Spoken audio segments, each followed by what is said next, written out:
Ladies and gentlemen, for a long time now, Lime Champions have been playing excerpts from the diaries of Hollywood actor Mr. Hugh Jackman. But we had never been able to get him to appear live. Until now. However, to prevent the uncontrollable hysteria that would occur should someone of his superstar status appear before the general public, he's insisted that his appearance will remain hidden from view. This is for your benefit. So please, welcome in disguise, with a reading from his diary, Mr. Hugh Jackman.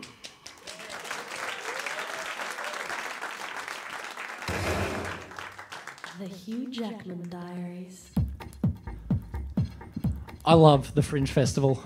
For me, it means one thing, that the grand final's on.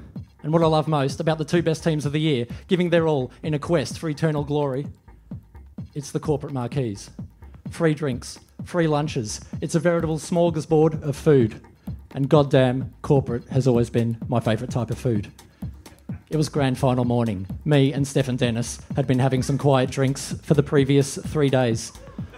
We woke up in one of the trees in the MCG car park. Neither of us remembered how we got there. I suspected it might have had something to do with the stolen cherry picker parked next to the tree. Stefan wasn't so sure. He thought the crashed Cessna in the branches above us may have been a contributing factor. We sure know how to have a few quiet drinks. We had a problem. How to get down from the tree. So I took out 4 of my hip flasks and sculled chartreuse until I passed out. I woke up on the ground not long after. Problem solved. Steph was still in the tree. I helped him down. Well, partly me, partly the rocks I was piffing at him. He's a funny guy. Geez, the way he fell down made me laugh. But it was when he started going, ow, me back, that I really lost it. Pissed myself. Then he stopped talking. Might have stopped breathing too. Anyway, clearly he wasn't in the mood for conversation. I left him be and ran off through the car park. There were people everywhere, pulling up in cars and setting up picnic tables. I stopped to say hi to one family, picnicking next to their Subaru, and to apologise for falling onto their picnic, and for urinating on it. Let it not be said, I'm not a man of the people.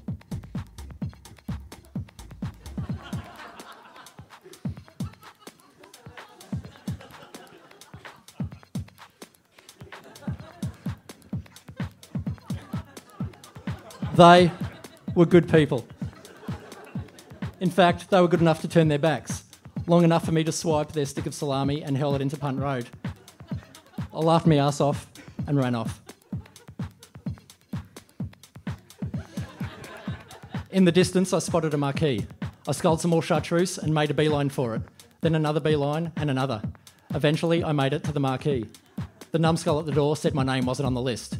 I said, the only list my name isn't on is the list of people whose asses I could kick. I said, do the words Van Helsing mean nothing to you? He shook his head, clearly brain damaged.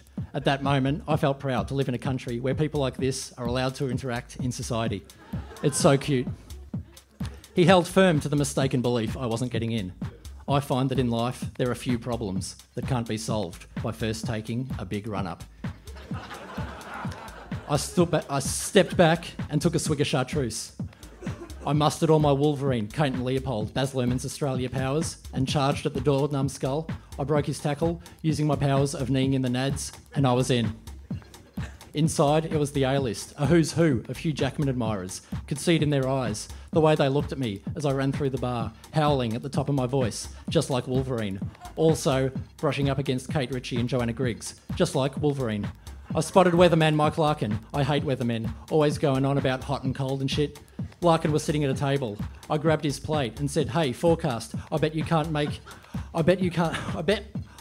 reckon I can't make your meal hit the ceiling of this marquee. I tell you, I sure showed him.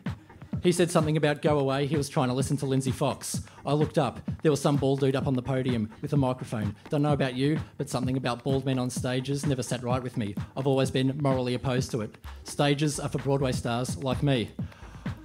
I jumped onto the stage and told Baldy that I'd take it from here.